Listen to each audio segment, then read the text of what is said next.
All right, wonderful people, welcome back to this wonderful channel where we bring you back-to-back update and information as it is hot. In case you have not joined our social media handle, what are you waiting for? Kindly go ahead and subscribe, like, comment, share, and also remember to on your notification button so that whenever our news drop, you go be the first. We'll collect them.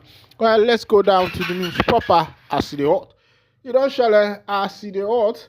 For the past event, May 30th, Biafra Heroes Day, where the Biafrans commemorated with their heroes, they lost heroes, and it was a day to show respect and also to remember that such a thing took place in the Biafra land, which was not a bad idea. Of course, in every other developed country, many at times, the heroes are being remembered, and sometimes that is why you find some institutions that are named with person's name. In Nigeria, you see Odumegwu Ojukwu University, you see Nnamdi Azikiwe University, you see all those universities, Murtala Muhammed Airport, Stadium, and the rest of them that are named after some people. Some of these things are to commemorate with those people, to prove that these people lived as heroes. They did a lot of things which benefited the nation and the people, and that is why you see people naming things after those people that they believe that they are heroes. And the Igbo themselves have believed that their brothers and sisters, their parents, their grandfathers who lost their life during the 1967 to 1970 Civil War are supposed to be shown some respect, at least just one day out of 365 years, if it is a leap year, 366 years in a year, to take out one day, May 30th of every year, to celebrate, to commemorate, to remember their fallen heroes. And it baffles me why politicians have decided to look down on some of these things. They make it look as if it never happened. They make it look as if that something like that never took place in this nation. And it baffles me when you politicians hear such a thing. It baffles me why they don't remember that some people who lost their life in these things are related to them one way or the other. And you see politicians fighting these things because they are not fighting for the interest of the people. They are not fighting for the interest of the nation. They are not even fighting for the interest of the masses. What they are fighting for is their pocket. As long as that particular thing you want to do affects their pocket, you see them saying no to it. You see the strike that is currently going on.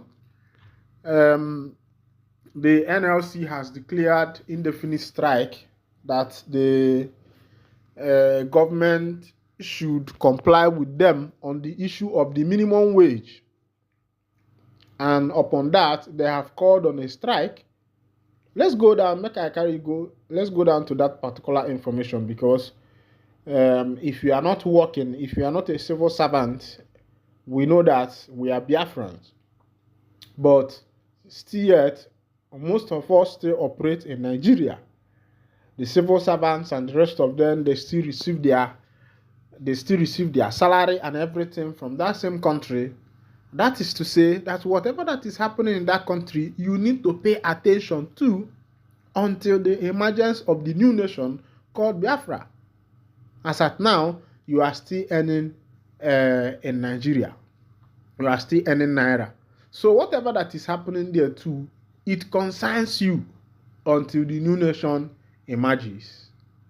Minimum wage, NLC, TUC, to suspend strike after grounding economy. 24 hours workers cripple Nigeria's economy. Leader of the Nigeria Labour Congress and Trade Union Congress have reached a deal with the federal government to suspend the ongoing indefinite strike. The Secretary to the Government of the Federation, Senator George Akume, disclosed this on Monday night while unveiling the resolution of the emergency meeting with organized labor. The 4-point resolution was signed by the Minister of Information and National Orientation, Mohammed Idris, Minister of State Labor and Employment, Ndiruka Onyejocha, NLC President Joe Ajero, and TUC President Festus Osifo. According to the resolution, the federal government said it is committed to paying a minimum wage that is higher than 60,000. The resolution stated that the tripartite committee is to meet every day for the next week to arrive at an agreeable national minimum wage. Importantly, they added that organized labor will meet immediately consider the federal government's commitment. Labor, in deference to the high esteem of the President, Commander-in-Chief of the Armed Forces, the Federal Republic of Nigeria. Commitment, and the 5 above undertakes to convene a meeting of its organs immediately to consider this commitment, and no worker would be victimized as a result of the industrial action. Part of the resolution reads: a senior executive of organized labor who preferred anonymity told Daily Post that workers would suspend the indefinite strike and return to negotiation with the government. For certain, organized labor will suspend its indefinite strike on Tuesday to continue negotiation with the tripartite committee. This is in line with the commitment extracted from government after the meeting with SGF, he said. Meanwhile, an earlier meeting between the organized labor leadership of the National Assembly ended in a deadlock. Consequently, workers commenced an indefinite strike on Monday, 3rd June, over the failure of the government to implement minimum wage and reversal of the electricity tariff hike. Nigeria's economy was at a standstill Monday as organized Nigerian workers shut aviation, power, bank, ports, energy, road transport, and telecommunications sectors, protecting the federal government's failure to implement minimum wage and reversal of electricity tariff hike. Airlines cancelled flights, leaving passengers stranded at Murtala Mohammed International Airport, Lagos, Nnamdi Azikiwe International Airport, Abuja, and other airports. In the early hours of Monday, the Transmission Company of Nigeria announced that workers shut down the national grid, leading to the nationwide darkness. Many manufacturers have been operating on diesel, which is 1,415.06 per litre, while small business owners run on petrol, 701.24 per litre.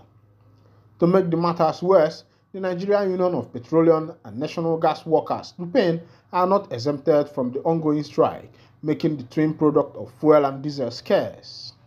Also, some banks and financial institutions partly closed operation. Daily Post observed that banks around the Federal Secretariat in Abuja were shut down.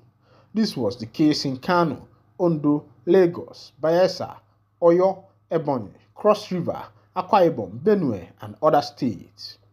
Activities at public offices were grounded in compliance with the strike action. Daily Post observed that striking workers shut down to public offices. The National Assembly complex was shut down by striking workers. Same with the Federal Secretariat and other offices in Abuja. The same was experienced across all ports in Nigeria. The development has placed Nigeria's economy already battling with high inflation, unemployment, foreign exchange fluctuation, and an energy crisis on the edge. There was tension when organized labor alleged that they were surrounded by the army at the meeting with the AGF. However, the Nigerian army clarified that organized labor claims was false and misleading. The Nigerian army said its operative at the SGF office accompanied the National Security Advisor Nuhu Ribadu. Organized labor had earlier proposed 494,000 as minimum wage, while the federal government is offering 60,000. The organized labor had on different occasions staged a walkout from the tripartite committee on national minimum wage over the government's refusal to shift ground. Meanwhile, the latest commitment by the Nigeria government has indicated that it is willing to pay a minimum higher than 60,000. Labor. Dr. Alex Muba, president of the Aircraft Owners and Pilots Association of Nigeria, in the interview with Daily Post on Monday, said both government and the labor must be empirical and realistic about the new minimum wage. It's most unfortunate the consequences to those who must wait on the gladiators. This is merely the beginning, as Labour has presented an unrealistic offer and the government unwilling to move beyond its proposal.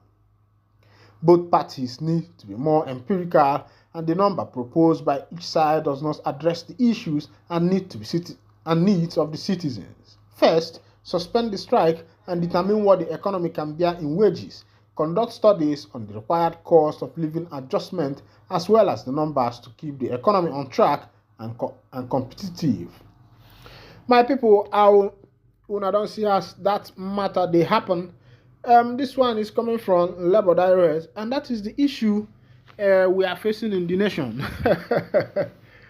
That's the issue we are facing in the nation as it be.